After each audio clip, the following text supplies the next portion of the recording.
Ryan Watson made his major league debut, and it will be one to never forget.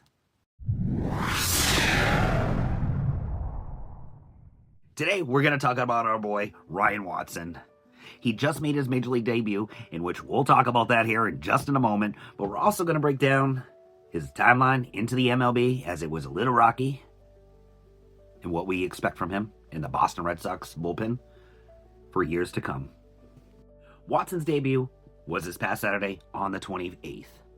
In 2.1 innings, he surrendered 3 walks, but did get 1 strikeout during his appearance. His debut did not make headlines because of his overall performance. What made the headlines, and so iconic to his MLB debut, controversial umpire C.B. Buckner made 2 questionable strike 3 calls that were overturned by ABS system in just this one at-bat against Eugenio Suarez. In the game itself, there was a total of 8 challenges, 6 of which were overturned. Damn. That was one hell of an MLB debut that Watson will never forget. Speaking of Watson, what kind of impacts is he going to have on our bullpen this upcoming season? First, let's talk about how Ryan Watson got here. Watson was an acquisition from the Rule 5 draft. In 2025, the Oakland Athletics selected him from the San Francisco Giants, but was immediately traded to the Red Sox on December 10th of 2025. During Watson's spring debut of 2026, he had some mixed results, but overall made it in the Red Sox bullpen for the start of the 2026 season. 11 innings this spring, he supported an ugly 5.56 ERA. Watson can offer up to 6 different pitches.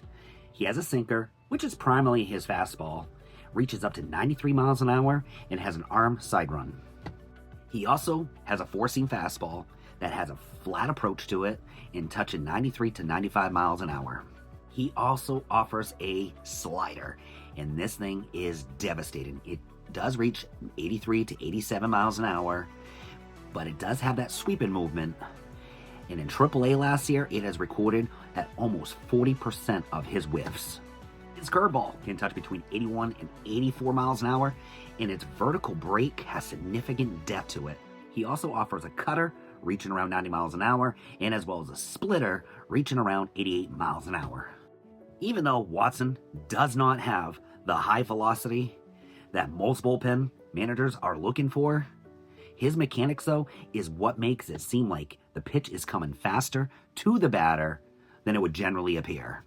Watson's low release height, combined with a 7-foot extension off from the mound, is what makes that appear that those pitchers are coming in a lot faster to the batter, which explains his whiff rates.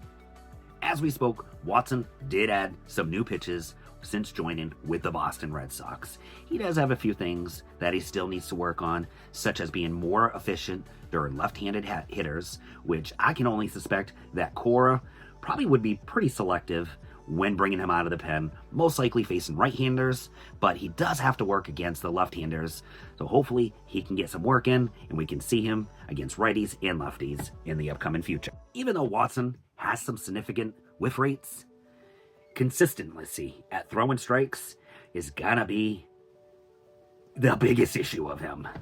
This past Saturday shows his command issues. In the 2 innings that he worked, he offered up 3 passes, which is unacceptable. But again, it was his MLB debut. There could have been butterflies in his stomach. The goal for him should be to pound the zone, get ahead, and stay ahead in the account. With the mixed results of spring training and as well as his debut, we can now count in. Watson has admitted, even in a recent Sports Illustrated article, that he felt that he was under pressure, which I can understand. The Red Sox, underneath Andrew Bailey, they have a great pitching system. And being a pitcher, if you're used to your own system, working out and so forth, and you're being introduced to something new, it can play a lot inside your head. Not just for the good, but also for the bad too. It's up to Watson to align his mental thoughts and understand that this program is to only better himself as a ball player. The Red Sox program is designed to make the best out of each player. Is every player gonna succeed under this program? Absolutely not. But this program is to find gray areas in that player that will help them to be better than they originally were. The verdict, though, is still out there on Ryan Watson as we're only a few games into this season.